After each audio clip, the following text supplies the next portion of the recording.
Un paysan du Larzac, Daniel Lecomte et Jean-Luc Douvillet, sont allés le voir sur son plateau. Pour eux, pour ces gens du Larzac, 81 aura été aussi une année importante, décisive même. Ils se sont battus depuis plus de 10 ans pour que leur terre, leur culture ne soit pas transformée en terrain militaire, et ils ont gagné cette année.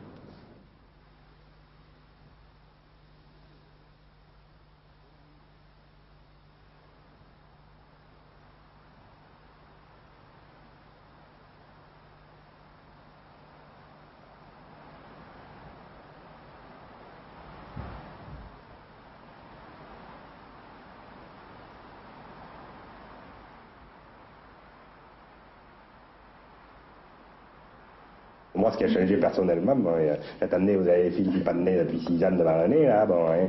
Alors, il n'y en avait pas le téléphone, bon. On est quand même à 8 km du premier téléphone. Alors bon, nous, pour ça nous a changé vraiment la vie, hein. Bon, ça fait 2 mois qu'on a le téléphone, mais vraiment, ça fait quelque chose, quoi, hein. S'il fallait retenir un jour dans l'année 81, c'est lequel que vous retiendriez? Ah ben pour nous, évidemment, c'est le 10 mai. 10 mai. Oui, oui. Enfin, c'est le 10 mai ce qui en est suivi, parce qu'après il y a eu d'autres décisions importantes. Enfin, c'est principalement le 10 mai qui, bon, vu les promesses que nous n'avions pas pu mettre en doute de François Mitterrand lui-même, qui nous avait fait à plusieurs reprises de vive voix, et bon, ensuite s'étant engagé pendant la campagne électorale, nous avions tout à gagner, évidemment, avec la victoire de François Mitterrand, étant donné que c'était en Népal. Tu avais quel âge, Renaud, quand l'histoire a commencé? 5 ans. Oui. Et maintenant? 15 et demi. Ou 15 ans. 10 ans. Ouais. Imaginez-vous, moi j'ai passé 16 ans,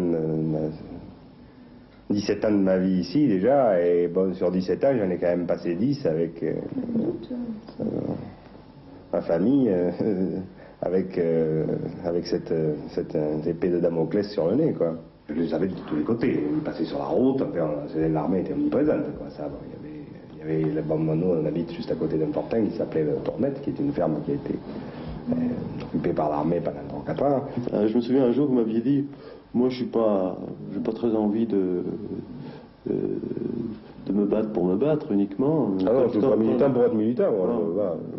Quand on aura gagné, je m'accommoderai très bien d'aller à la pêche. Ah oui, non, mais ça c'est certain. Est-ce que c'est vrai maintenant? Ça a changé, ça? Non, mais ça ne veut pas dire que je vais rester bouche bée, que c'est pas du tout ça. Ce qu'il y a, c'est que je suis pas militant de carrière, quoi. Il y en a quelques-uns qui font vœu d'être militants, ils soient d'un côté ou de l'autre, d'ailleurs. Mais moi, j'ai pas prononcé les vœux, j'en ai pas prononcé pour l'Église catholique, j'en prononcerai pas pour le reste non plus. Ah oui? L'agriculture est quelque chose qui se fait toujours à long terme, en particulier l'élevage. On ne peut pas faire des choses à 6 mois, en une année. Donc il y avait quand même toujours une hypothèque sur tout ce qu'on faisait. Je ne veux pas dire qu'on s'était arrêté de faire des choses, mais enfin, c'était quand même gravement hypothéqué, quoi. Bon, parce qu'il y avait quand même toujours ce doute qui planait, hein. On a fait tout ce qu'il fallait pour rester, mais on n'était pas sûr à 100% de rester quand même. On était quand même pas...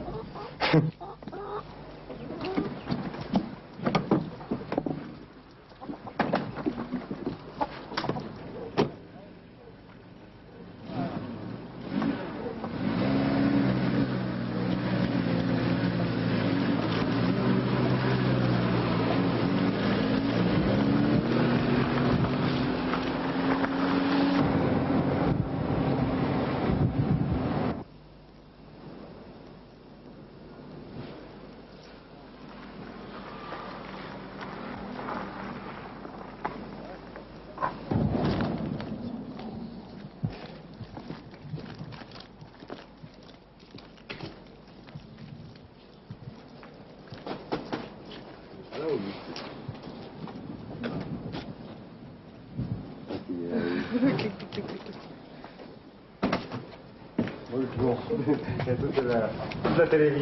Toute la télévision française et hop, derrière moi. Et là, il est là. L'engagement que nous on avait pris en tant qu'adultes, on ne pouvait pas le transposer sur les enfants. C'est difficile de dire à un enfant, bon, ben moi j'ai fait le vœu de rester ici, puis toi tu vas faire pareil. C'est comme si quelqu'un Si le pape Borgia disait à son fils, je vais faire le vœu d'être pape, moi. Bon, non, il faut quand même pas rigoler. C'était un engagement qui était quand même bon, un peu comme qui hypothéquait un peu l'avenir, dans le sens où nous, on était toujours quand même bon, toujours à un but à ce truc du Larzac qui nous empêche quand même de faire des projets depuis 10 ans. Alors.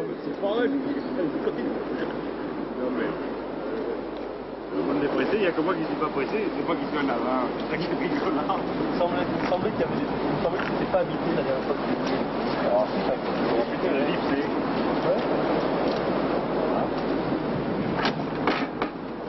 Et allez. Elles sont où?